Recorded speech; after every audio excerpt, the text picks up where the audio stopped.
Hello and welcome. Today, we're going to dive into a tool that is absolutely essential for anyone who designs or delivers training. It's called the Training Needs Analysis.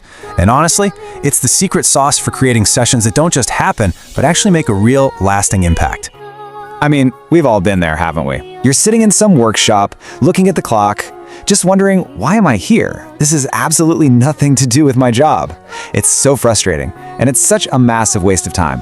But the good news is, there's a way to prevent that from ever happening to the people you train. So what is this magic solution?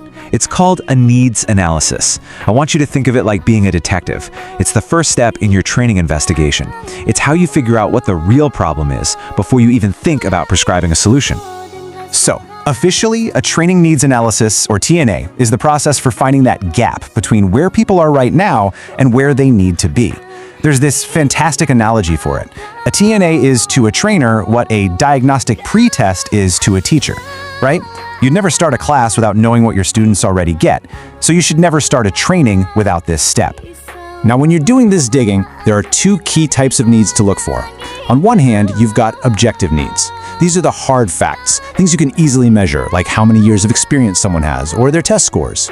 But just as important are the subjective needs.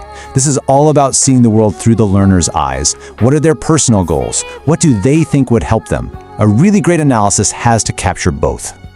I know what you might be thinking. Why go through all this trouble? Well, because it's what takes you from pure guesswork to actually creating training with clear, targeted goals. It's the difference between trying to design something with a blindfold on versus designing with, surgical precision. At the end of the day, the purpose is pretty simple, but it's also really profound. A solid needs analysis makes sure that the training you build is going to be relevant and genuinely useful. You're no longer just delivering content, you're solving a real identified problem. And trust me, that makes all the difference for getting people engaged and making a real impact. Okay, so when you're conducting this investigation of yours, what should you actually be looking for? Well, a really comprehensive needs analysis explores four main areas. First up, the educational setting. You've got to understand the school's goals and what resources they have. That tells you what's even possible.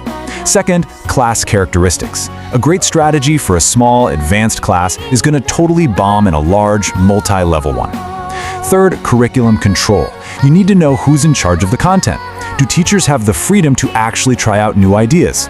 And finally, assessment. How will you know if any of this worked? You have to define what success looks like from the very beginning. All right, so now we know what to investigate. Let's talk about the how. What are the tools of the trade for gathering all this intelligence? You know, the best approach here is not to just stick to one method. The real magic happens when you use a combination of tools. That's how you build a much richer, more complete picture of what's really going on in your participants' world. Surveys are a classic for a reason. They are perfect for gathering a lot of data from a lot of people pretty quickly.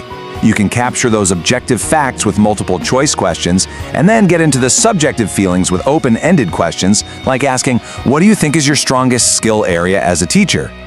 So, while surveys give you breadth, interviews are all about depth. A one-on-one conversation lets you dig so much deeper. You can uncover these amazing insights you would never have even thought to ask about. A question like, if you had a difficult student in class, what would you do? Can tell you so much about a teacher's mindset and what they really need. And don't forget about other powerful methods.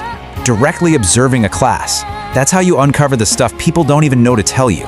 The challenges and opportunities they might not even be aware of themselves. And focus groups, they're amazing for understanding group dynamics and getting everyone on the same page about the key issues. So the whole point of using these tools is to find the patterns. As you gather all this information, themes are just going to start to pop out. You'll start to see common challenges, maybe it's classroom management, and shared goals, like wanting to use more technology. This is where your training topics really start to take shape. Okay, before we wrap up, I want to share a few practical tips to keep in your back pocket, because it's not just about what you do, it's really about how you do it. First, always consider your group size. Interviews are fantastic for a small team, but for a huge group, surveys are going to be your best friend. Second, be realistic about the time this is going to take for you and for them.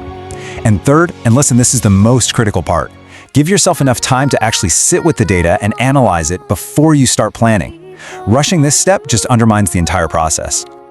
You know, this quote from A Trainer's Reflections says it all. The very act of doing a needs analysis sends such a powerful message. It shows your participants that you respect them, that you value their experience, and that you're genuinely trying to help. It builds trust before the training even starts. I think we often feel like our job as trainers is to have all the answers. But what this process reminds us is that our most important job is actually to ask the right questions. And that's really the key takeaway here. The needs analysis isn't just some box you check off a list. It is the foundation for all effective learning.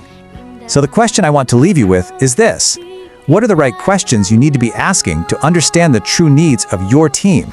I didn't go,